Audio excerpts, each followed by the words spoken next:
Good morning. Oh, goodbye. Okay. I was going to say we had a cat and we had some coffee. It's a good start to the morning, but he's decided he doesn't want to hang out with me.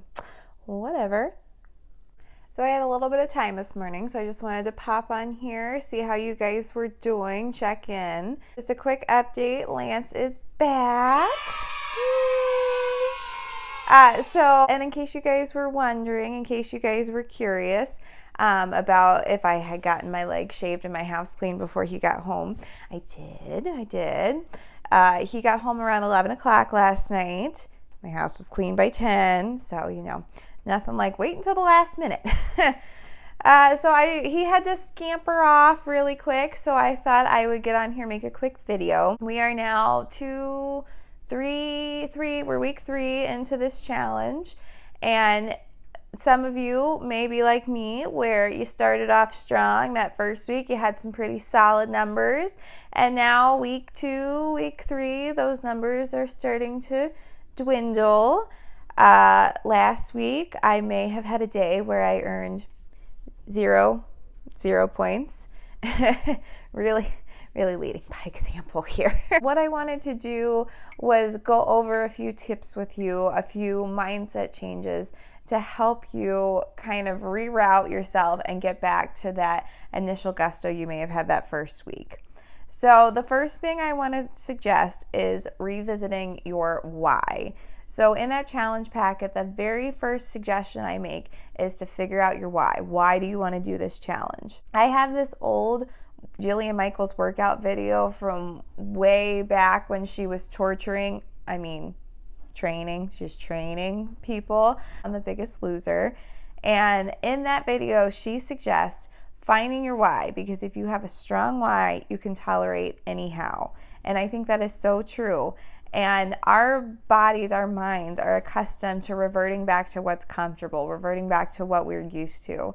And so, 2, 3, 4, 8 weeks into this challenge, we lose some of that motivation, and our gut reaction is to just throw in the towel, burn my tracking sheet, and just order a pizza. And so you really need to figure out the core reason for why you want to do this.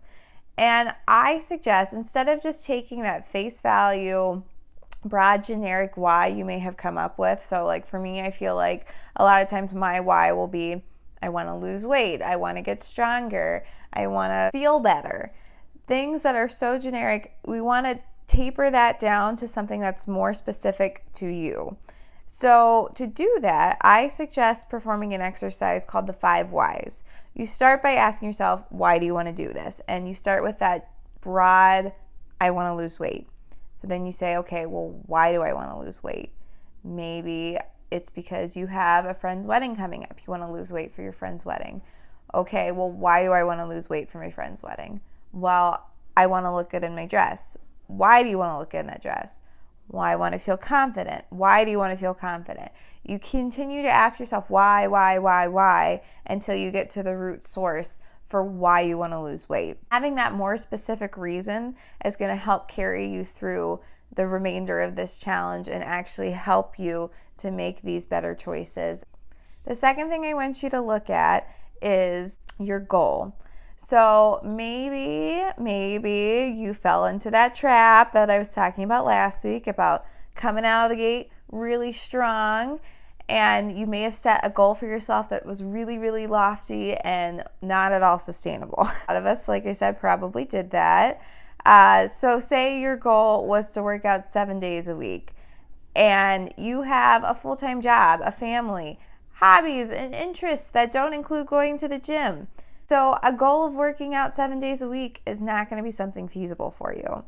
I want you to look at your goal, see what you were able to accomplish, see what is going to be sustainable for you, and I want you to tailor that goal to something that you're actually going to be able to stick with. I want these goals to be challenging. I want you to be able to make those change, make that progress, but it also needs to be something that is achievable. You don't want to set yourself up for failure from the get-go. You don't want to come sit on my lap? I see how it is. Papa gets home and suddenly, Mama who? Sam's just sitting, staring awkwardly at me, creepily. The third thing I want you to focus on is having a positive mindset. Focus on what you have actually been able to achieve so far. I think we get so wrapped up in the negative. We focus on what we haven't been able to do. We focus on the number of times we didn't work out or the number of times we didn't eat a healthy meal when we should be focusing on what we have done. So say your goal was to work out 5 days a week and you only worked out 2 days a week.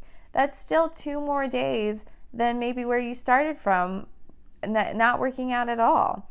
Or say life has thrown an injury your way or some stressor that is just out of your control and you haven't been able to work out like you wanted to. You haven't been able to get your sleep like you wanted to, but you've still been able to do your 15 minutes of mindfulness. You've still been able to eat that healthy meal. Focus on those things. Like I said, having a positive mindset is going to help you from feeling defeated and getting really down on yourself. Like I said before, and this is what I'll say time and time again, it's about progress, not perfection. So that's it, guys. Again, if you have anything in these videos you want me to discuss, just let me know. If not, if you have questions, you know how to find me. I may be a little indisposed for the next week. I'm just kidding. If you need me, you know how to get a hold of me. All right, ta-ta!